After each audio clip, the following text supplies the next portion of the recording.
Hi hello నమస్తే welcome back to our channel today tomorrow. This is Tanvi Yadav. ఇవాళ మనతో పాటు సురేష్ యాదవ్ గారు ఉన్నారు. హలో అన్న. నమస్తే. ఎట్లున్నారన్న? మంచిగా అన్న.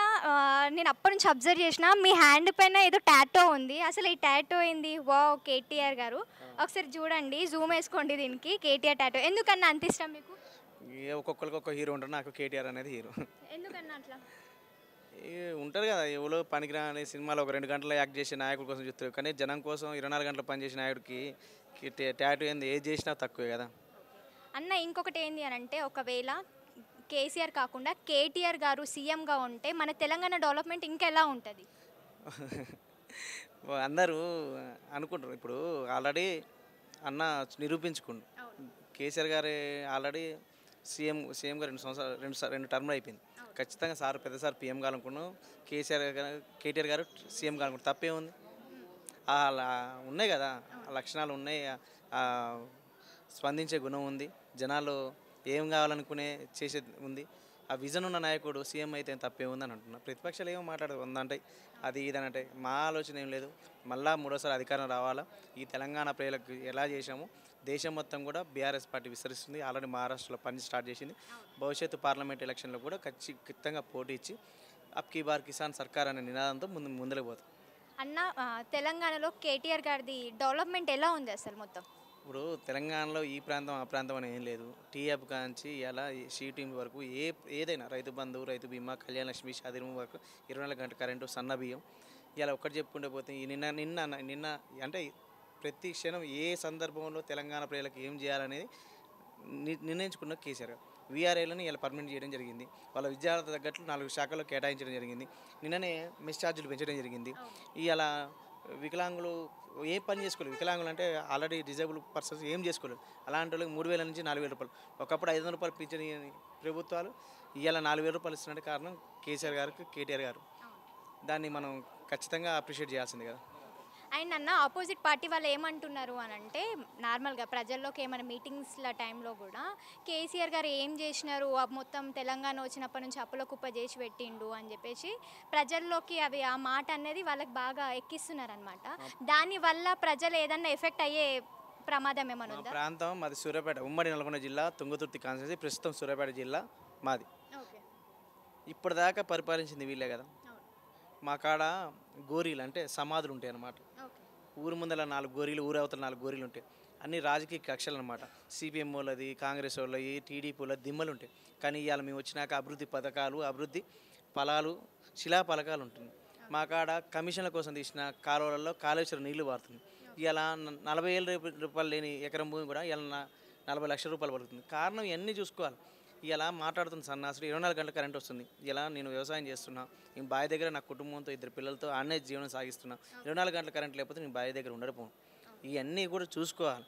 3 గంటల కరెంట్ చాలంటున్న సన్నాసులు, 8 గంటలు సరిపోతున్న సన్నాసులు, అవి సాధ్యమయ్యే పనులు కావు. ఎందుకంటే వాళ్ళకి పరిపాలన గురించి తెలియదు. వాళ్ళకి ఒకటే కోరిక, రాజకీయంగా వాళ్ళు సీఎం కావాలా, గవర్నమెంట్ని విమర్శించాలా.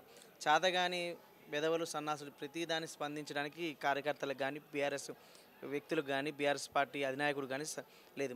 మా ఆలోచన అంతా తెలంగాణకి ఏం చేయాలా, తెలంగాణ ప్రజల కోసం ఏం చేయాలా, తెలంగాణలో మనం ఏం చేయగలుగుతున్నాం, ఇంకేం చేయాలా. ఇలా దేశం మొత్తం దిక్సూచి తెలంగాణ అయిపోయింది. దీనికి ఇది ఒక్కటి సరిపోయింది. ప్రతిపక్షాల మాటలే ఉంది, వాళ్ళంతా ఒకటి కరెక్ట్గా మాట్లాడారు కదా. పెద్ద నాయకుడు అంటే తిడితే పెద్దోళ్ళు అవుతారు అనుకుంటారు. కానీ ఎప్పుడైనా కేసీఆర్ గారు పలానా ఒక బండి సంజయ్ కానీ, ఒక రేవంత్ రెడ్డి మాట్లాడినా వాళ్ళు చిన్న చీమలు, వాళ్ళ వల్ల అయ్యేది కాదు, సాధ్యం కాదు.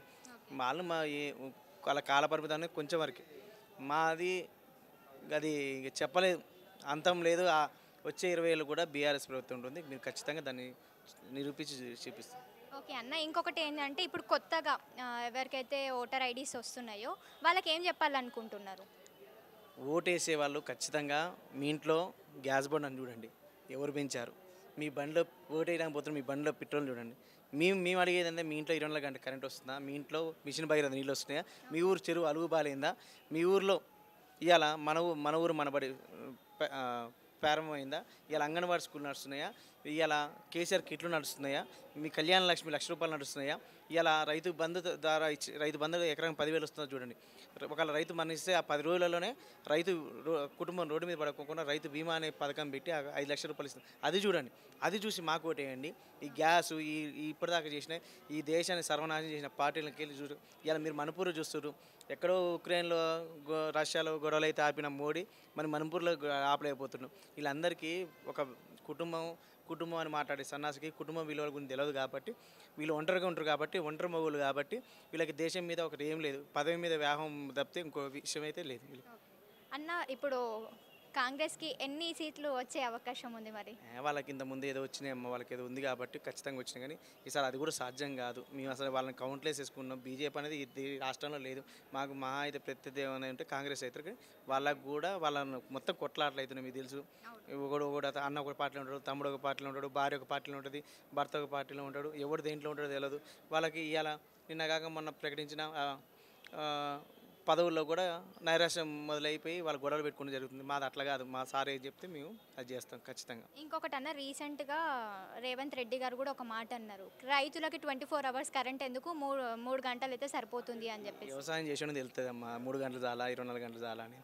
ఇలా 24 గంటల కరెంట్ అనేది కూడా ఉదయం 9 నుంచి సాయంత్రం 9 మధ్య, ఉదయం 6 నుంచి సాయంత్రం 6 దాకా ఇస్తే 12 గంటలు అవుతాయి. ఆ 12 గంటల్లో రైతు పోయేస్తాడు. కానీ వీడి కాంగ్రెస్ ఇచ్చినప్పుడు నైట్ పూట పోయి మోటార్స్ ఇచ్చి ఆన్ చేస్తే కరెంట్ షాక్ కొట్టించి హై వోల్టేజ్ వచ్చి లో వోల్టేజ్ ఇచ్చి చనిపోయిన వాళ్ళు చాలా మంది, పాము కాటు చచ్చిపోయిన వాళ్ళు ఉన్నారు. కానీ కేసీఆర్ గారు వచ్చినాక ఎన్ని సందర్భం ఇంట్లో కూర్చొని కూడా కరెంటు అసెంబ్లీ సాక్షిగా రేవంత్ రెడ్డి చెప్పిన మా నాయన చచ్చిపోతే కరెంట్ హెల్పర్ని ఫోన్ చేస్తే ఎల్సీ ఇస్తే 1 గంట సేపు నెత్తికి దడుపుకోవడానికి స్నానం చేయడానికి ఇచ్చిరని చెప్పారు. అలాంటి పరిస్థితి ఇలా లేదు. ఇలా తెలంగాణలో ఎప్పుడైనా 24 గంటల కరెంటు పుష్కలంగా కనపడుతుంది. తెలంగాణలో వచ్చి హరీష్ రావు గారు చెప్పినట్టు కరెంటు వేరే ముట్టుకుంటే అప్పుడు అర్థమైంది. అంటే ఇప్పుడు నెక్స్ట్ సీఎం కూడా కేసీఆర్ అని అనుకుంటున్నారా? కేసీఆర్ గారు ఖచ్చితంగా అవుతారు. కేసీఆర్ గారు ఏం నిర్ణయిస్తే అది పాటిస్తాం. Thank you so much. Thank you అమ్మ.